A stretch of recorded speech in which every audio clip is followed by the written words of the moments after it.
Hi, it's Hans at ahappierman.com. Today's topic is mold your new reality. Well, there was a band, I think the band is still active, named Rush, and they were, I think, big in the maybe 70s and 80s. And they've got a song, Closer to the Heart. And it's quite a great song, and most people, once they hear it, kind of love it. And there's enormously great guitar playing, and they've got a very interesting lyrics. And but I don't think that the song is that necessarily that helpful for you as a happier man, as a man trying to become a happier man, because there's some lyrics in there about to mold, and the men who hold high places will need to be the ones who start to mold a new reality closer to the heart.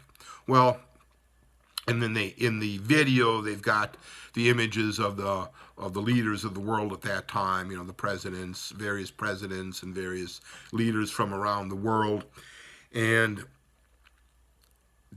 that, while we wish our leaders would do that for us, while we would want them to, while they may try, and they may have some success overall from time to time, I think waiting for the leaders to mold a new reality, that is just going to be a fool's game for us as for men trying to be a happier man.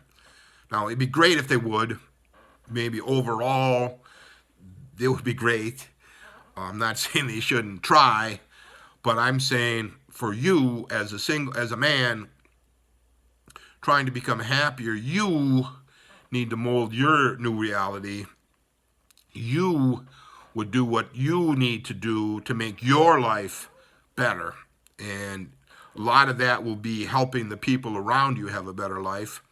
I know I certainly try to help the people around me have as good a life as I can. I'm working with my kids as often as I can to make sure that they're having a good life.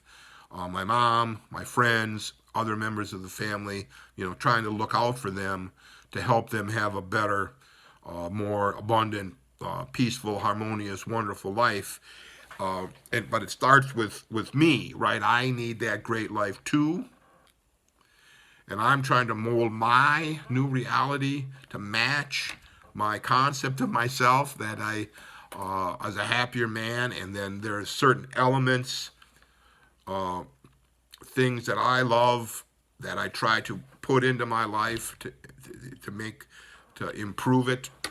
Usually it has to do with traveling and meeting new people and enjoying my life and not being overly stressed and trying to take care of myself as best I can and getting together with people that I enjoy, right? But I have made a better reality for myself. It's new and it's far improved than what I suffered from under as a younger man.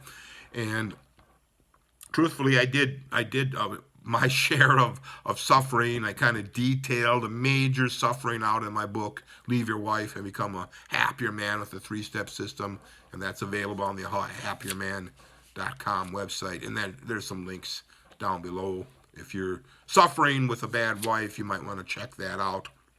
But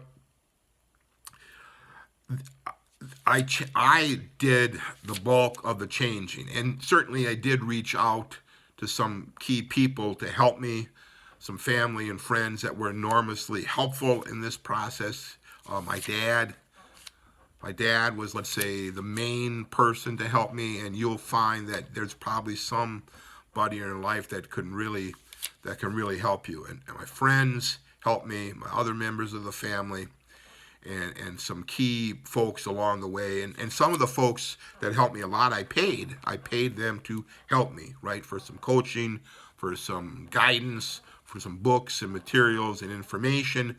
All of that kind of helped me. And don't be afraid to spend money to better your life. That's a big part of it, actually. But I guess getting back to that molding your new reality, you can't wait for somebody else to do it, right? Voting for somebody, moving to a different country, moving to a different state, that may help you. That may help you, but it's really you deciding what you need to do. If you need to move to a new country to make your life better, well, do that.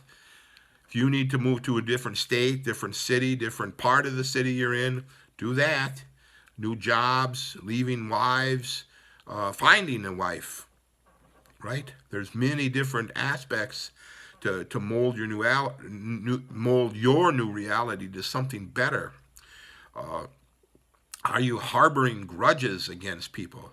Now, I talk a lot about leaving my verbally abusive wife, but I don't harbor really any grudge against her. Now, occasionally I will look back and say, man, if I wouldn't have done that, life would be a lot easier, right? I'd be rich right now instead of where I'm at, uh, but then again, maybe I needed that experience with her to get to the point I am now.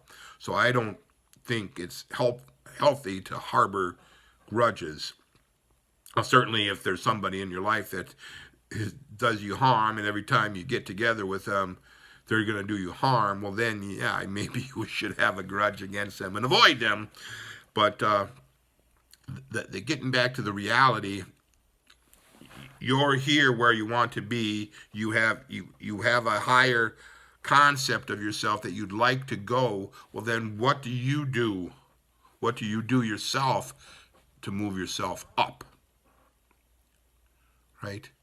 What would it take to move up to that next level? And then you'll find if you get in this habit of, well, I'm here and I want to be there, and then you do what's necessary to get there, then you'll think, and that's that climbing. You'll be climbing the success ladder, or you're changing, right? If you just look back, it's obvious that things can change for you dramatically if you just look backwards. And I'm not opposed to looking backwards. I do reminisce and think back, and I'm thankful for how far I've climbed since darker times. I'm happy from where I'm at now. But that's because I molded myself this new reality. And certainly I've had help, but usually the help you get from other people is because you change your concept of yourself and you become open and to new opportunities. So give that idea some thought, all for now.